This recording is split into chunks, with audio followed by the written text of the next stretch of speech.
The next type of nucleophile we're going to talk about is nitrogen nucleophiles, and they're going to add to carbonyls, and there will be a lot of similarities to what we have already seen with oxygen nucleophiles and H- nucleophiles, right? We're going to get a lot of the same reaction. But there is a slight difference, and so we'll have to probably cover that at some point.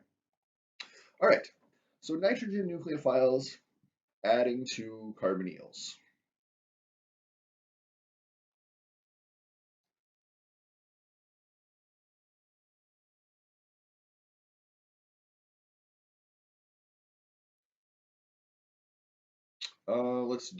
We'll just do acetone.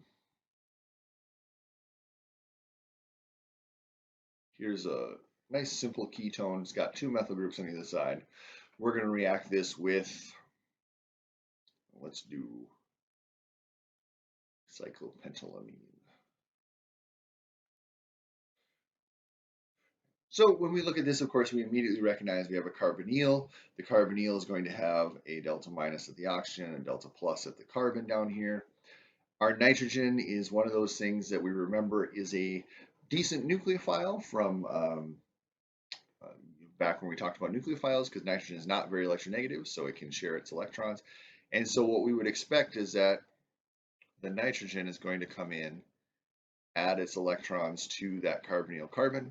It'll break the carbon-oxygen pi bond and use those pi electrons to create a new lone pair on the oxygen.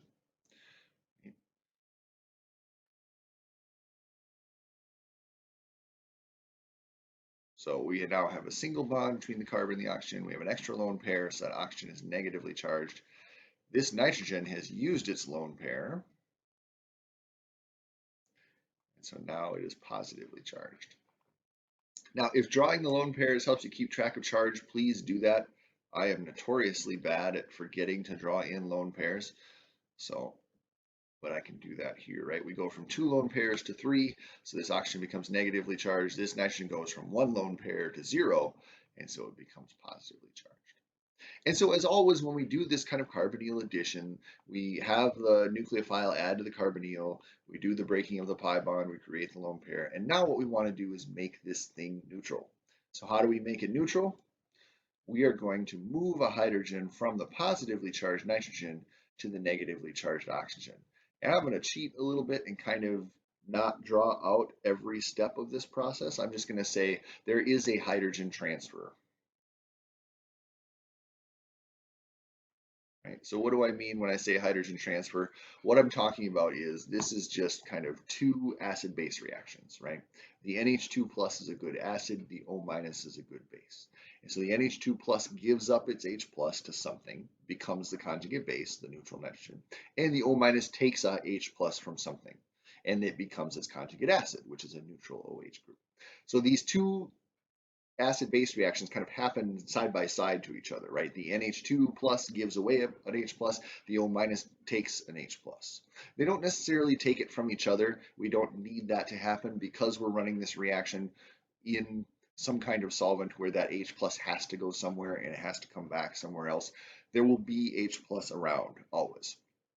So in order to not have to figure out where does that H plus come from, where does that H plus go, we cheat and we just do this little hydrogen transfer notation where we do a squiggle with the H plus and we say, yeah, the hydrogens move around and they're going to make the most stable conjugate bases and conjugate acids that they can, which in this case means we're going to get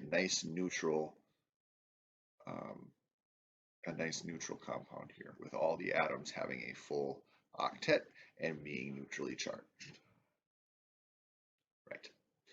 All right, so we get this, and this should look familiar to you if we go back to, let's go back all the way to our hemiacetal examples, right? When we have a ketone and it gets attacked by an alcohol, we end up with a nice neutral hemiacetal. And this process is very similar. Oxygen comes in, adds there, we neutralize to get to a hemiacetal. Notice that we have an OH group and we have whatever our nucleophile is coming in here for the hemiacetal.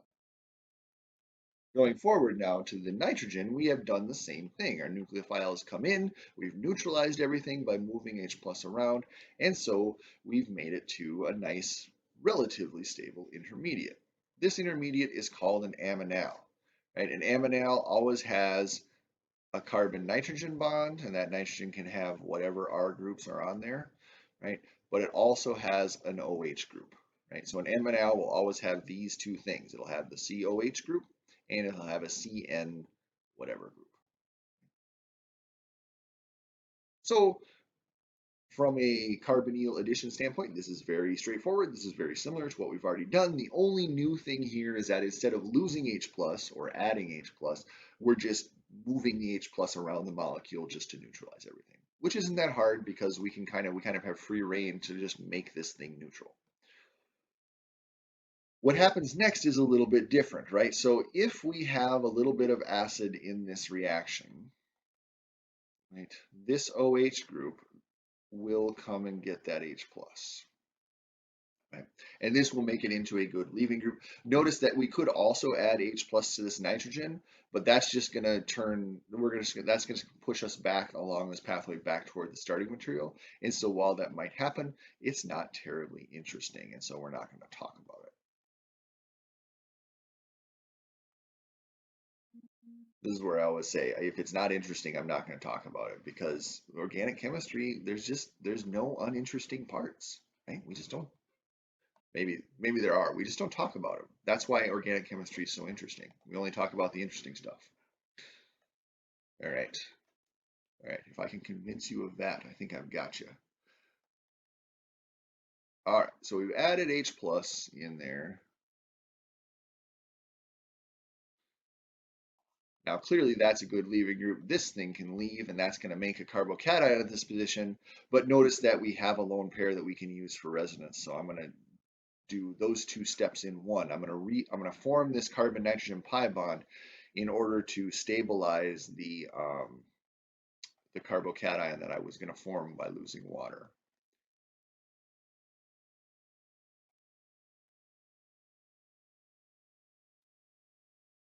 Now that does make the nitrogen positively charged, but it also avoids a carbocation because carbocations don't have a full octet. This nitrogen still has a full octet, it's just positively charged. And so now we can get rid of H plus minus H plus, and that gets us to our final product. Now this is kind of upside down. You can of course flip this over and have the nitrogen pointing up if you want, but I'm just keeping it consistent with what we've drawn so far. This is an imine. Imines always have a carbon-nitrogen double bond. That is the definition of an imine, right? And imines are the result of an aminal minus water, right? So once again, I'm going to draw the parallel to the acetals and the hemiacetals that we did before. If we go back, right?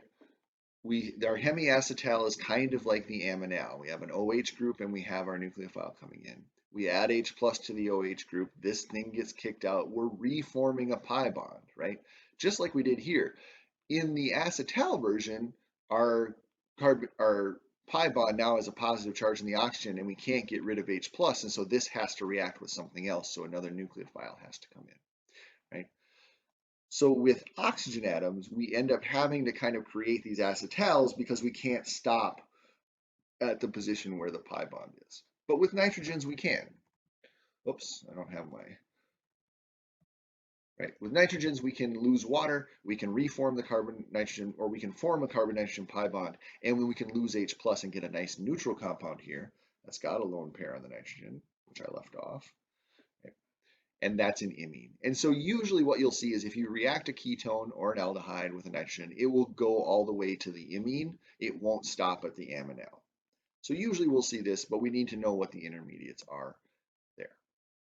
So that's what happens when you add nitrogens to carbonyls, aldehydes, and ketones. You get one of two things. You either get an aminal, not most of the time. Most of the time it'll go all the way to the imine. Okay, so that's nitrogen nucleophiles adding to carbonyls.